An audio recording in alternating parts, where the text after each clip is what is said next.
বাবা মার খুশি হবে, আত্মীয় স্বজনরা সবাই টাকা দিয়েছে আমাদের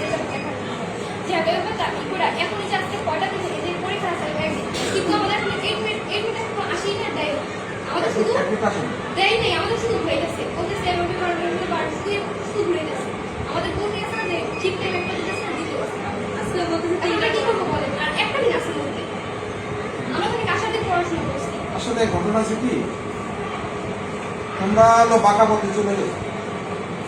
তোমাদের হেড স্যার এই জিনিসটা এই জিনিসটা তোমরা করছো, তোমরা তো বাঁকা পথে হেঁটে করছো, তোমরা ফেল করছো। আমার বিগত দিনে গত বছরের রেজাল্ট ম্যাক্সিমাম খারাপ। আমি তোমাদের সেই জানুয়ারি মাস থেকে নভেম্বর মাস পর্যন্ত আমি বলছি তোমরা কিন্তু টেস্টে অ্যালাউ না হবে না, আমি দেবো এটা গভর্নমেন্ট রুল। টেস্টে যদি এলাও না, তোমরা তো এখন কোন সারে কি করছে না করছে তোমরা আসবে এলো আমার কাছে, তোমরা আগে ব্যর্থ হয়েছো, তোমরা পাস করো নাই।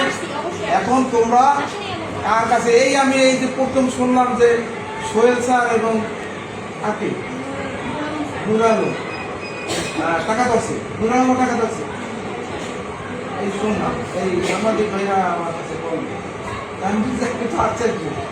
প্রতিষ্ঠানের বিশাল বর্তমান আপনারা কথা বলছেন যে অ্যালাউ করি নাই বাস করতে এরা আবার টেকনিক করে করাবে কি জিনিসটা কোথায় তারা আজকে গার্জিয়ানরা আজকে মেয়েদের এদের কি অবস্থা হয়, এদের ভবিষ্যৎ ওরা তো সাবজেক্টের উপরে কথা তো যে টাকা পয়সা দিয়া ই করছে আবার প্রাইভেট পড়ছে ওই সাবজেক্ট নিয়ে আজকে যদি হেঁটে অ্যালাউ না হয় তাহলে ওদের পরিস্থিতিটা কি হয় এই মেয়েদের বলেন। আসলে ঘটনা আছে কি, এনারা কোথায় যেতে হয় বাঁকা পথ বাঁকা পথ আমি এত প্রপার লাইনে যায় না।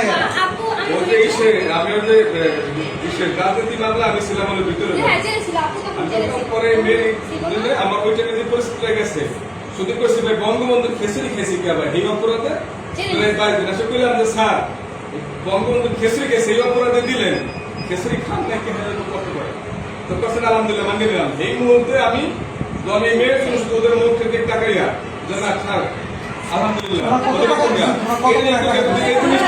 তোমরা যেহেতু অভিযোগ দিচ্ছ, যেহেতু আমার এখানে স্টক আর আমি তো আমার কাছে দিবে, আমি তো এগুলো নেবো না। যারা ওরা জানে আমার ব্যাপারটা।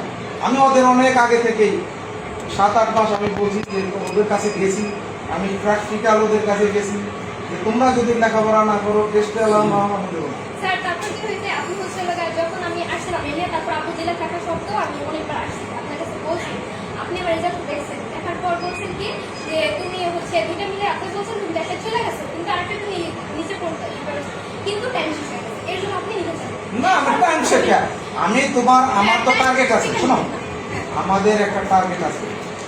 যেমন যদি 3-4-এর মধ্যে 4 নাম্বারে 5 নাম্বারে যদি একটা থাকে তখন ও কিন্তু মনে করো 33-এ পাস, এখানে যদি 25, 26, 27-এ পায় সে কিন্তু এই 3 মাস পড়াশোনা করলে আমি একটা কমিটি করছি, সেটা 3-4 নাম্বারে যারা শর্ট পাইছে আমি নিয়ে নিচ্ছি। আর তোমরা তো অনেক পিছনে, আমি যারা পিছনে থাকি আমি কলেজ নেই আমি নেবো কেন?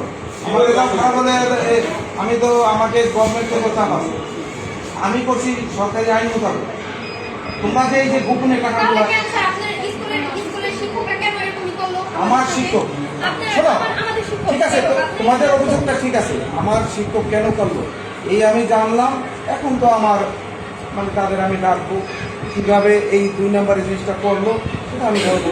তোমরা কজন আছে এই লিস্ট দাও এবং কত করে টাকা দিচ্ছ এটা আমার কাছে লিস্ট দাও, আমি দেখি ওদের ব্যাপারটা আমি দেখবো যে কেন এইগুলো একটা শিক্ষা প্রতিষ্ঠানে আমি বলি একটা শিক্ষা প্রতিষ্ঠানে ওরা মাসুম বাচ্চা ছোট আরো ফেল গুরু